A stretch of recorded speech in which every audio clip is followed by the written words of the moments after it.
আর মাত্র কয়েক ঘন্টা পর এসএসসি এবং দাখিল সমান পরীক্ষার রেজাল্ট প্রকাশিত হবে।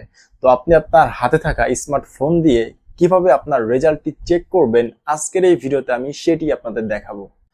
তো রেজাল্টটি বের করার জন্য আপনারা চলে যাবেন আপনাদের ফোনের ক্রোম ব্রাউজারে। ক্রোম ব্রাউজারে আসার পর এই যে সার্চ বক্স, এইখানে লিখবেন এডুকেশনাল বোর্ড রেজাল্ট। তো জাস্ট এটুকু লিখে সার্চ দিবেন।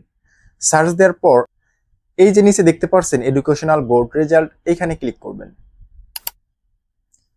এখানে ক্লিক করার পর তাদের অফিসিয়াল ওয়েবসাইটে নিয়ে আসবে। এখানে দেখতে পাচ্ছেন ফার্স্টে নেম অফ বোর্ড, এখানে ক্লিক করবেন। এখানে ক্লিক করার পর আপনারা যে বোর্ড থেকে পরীক্ষা দিচ্ছেন সেই বোর্ডটি সিলেক্ট করবেন। যদি মাদ্রাসা হয়ে থাকেন মাদ্রাসা, ঢাকা বোর্ড হলে ঢাকা, বরিশাল, চট্টগ্রাম, আপনারা যে বোর্ডে পরীক্ষা দিচ্ছেন সেই বোর্ডটি সিলেক্ট করবেন। তো ধরেন আমি মাদ্রাসা দিয়ে আপনাদের দেখাই। তো এরপর 2 নম্বর আছে নেম অফ এক্সামিনেশন, তো এখানে ক্লিক করবেন। এখানে ক্লিক করার পর আপনারা এটা এই যে 2 নম্বরে যেটা এসএসসি দাখিল ইকুইপমেন্ট, এইটা সিলেক্ট করবেন। এটা দেওয়ার পর এই যে ইয়ার অফ এক্সামিনেশন, তো এখানে ক্লিক করবেন।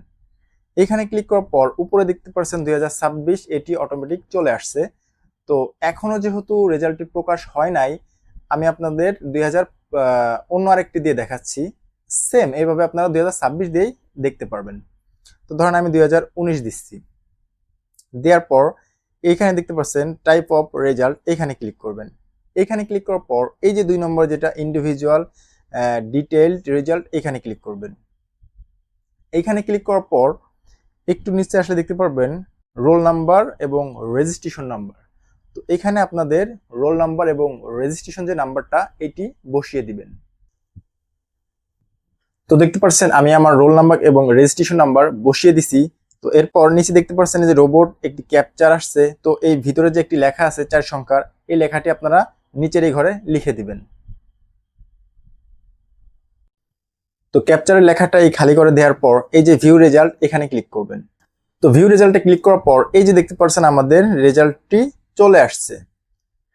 এখন আপনারা এই রেজাল্টটি প্রিন্ট করবেন কিভাবে, যেহেতু আপনাদের কাছে ইনস্ট্যান্ট কোনো প্রিন্ট মেশিন নেই, সেই ক্ষেত্রে আপনারা এটা পিডিএফ হিসেবে আপনাদের গ্যালারিতে সেভ করতে পারেন।